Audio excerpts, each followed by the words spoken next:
कितने दिए लगते हैं? जम के बोलो जरा। 6।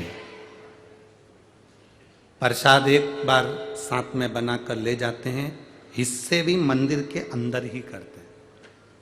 6 दिए जमीन पर रखना होते हैं, प्रसाद के 3 हिस्से भी जमीन पर कागज में, दोने में, प्लेट में रखना चाहिए। कितने दिए जलाना चाहिए? 5।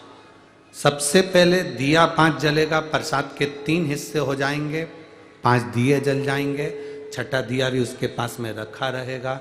आप शिव जी की फिर पूजन करो, आराधना करो।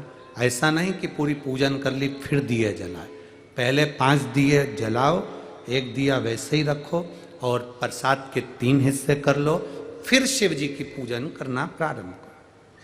सुबेरे जो तुमने पूजन की थाली लेकर गए हो वही थाली वापिस शाम को जाएगी, उस थाली को संभाल कर ढाक कर रखो, वही थाली शाम को जाएगी। पूजन हुई, पहला व्रत बाबा को विनय करो। 1 दिया जो नहीं जला है उसको थाली में लेकर आओ। प्रसाद के 2 हिस्से मंदिर में छोड़ो, 1 हिस्सा अपने साथ लेकर आओ। अपने घर में जब प्रवेश करें, प्रवेश करते समय सीधे हाथ की ओर बैठ जाओ, घर की ओर मुख करो, छठे नंबर का दिया दरवाजे के पास में जला दो।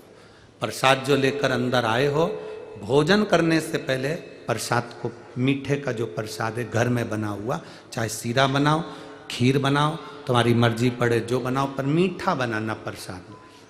भोजन करते समय सबसे पहले प्रसाद को ग्रहण करो, फिर भोजन करो।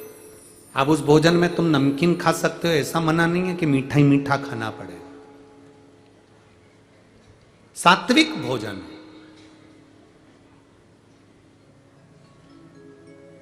जो प्रसाद लेकर आए उस प्रसाद में से किसी को हिस्सा नहीं देना। कढ़ाई में, भगोनी में जो तुमने प्रसाद बनाया था ले जाने के लिए, उसमें भी आधा नहीं छूटना चाहिए। प्रसाद उतना ही बनना चाहिए जितना मंदिर जाएगा।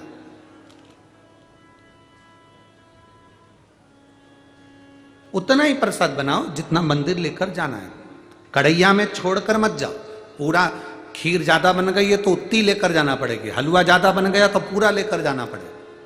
अगर वहां आधा छूट गए, आधा तुम लेकर जा रहे हो तो प्रसाद के 2 हिस्से तो वहीं पर हो गए, फिर भगवान उसको स्वीकार नहीं करते। क्योंकि अगर कढ़ैया में छोड़ दिया, भगोनी में छोड़ दिया तो आधा आधा हिस्सा तो वैसे ही हो। उसको लेकर जाओ पूरा, वहां पर 3 हिस्से करो, 2 हिस्से बाबा को दो, 1 हिस्सा। 5वां व्रत जब आए, एक श्रीफल भेंट बाबा को समर्पित कर कर 108 चावल के दाने, मूंग का दाना, जो तुम चढ़ा सकते हो, बेलपत्र हो, फूल की पंखड़ी हो, जो बाबा को दे सकते हो वो दो। बाबा से विनती करो, आज मेरा व्रत पूर्ण हो रहा है, आप इसे स्वीकार करो। दिखावे से कोई व्रत नहीं होता। एकादशी का व्रत तुम करो और पूरे घर के लोगों को भूखा मार दो तो वो एकादशी का व्रत नहीं कहलाएगा।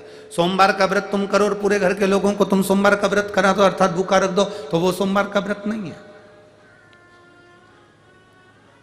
करवा चौथ का व्रत तुम्हारा और पति को भूखा रख दिया रात भर, तो काम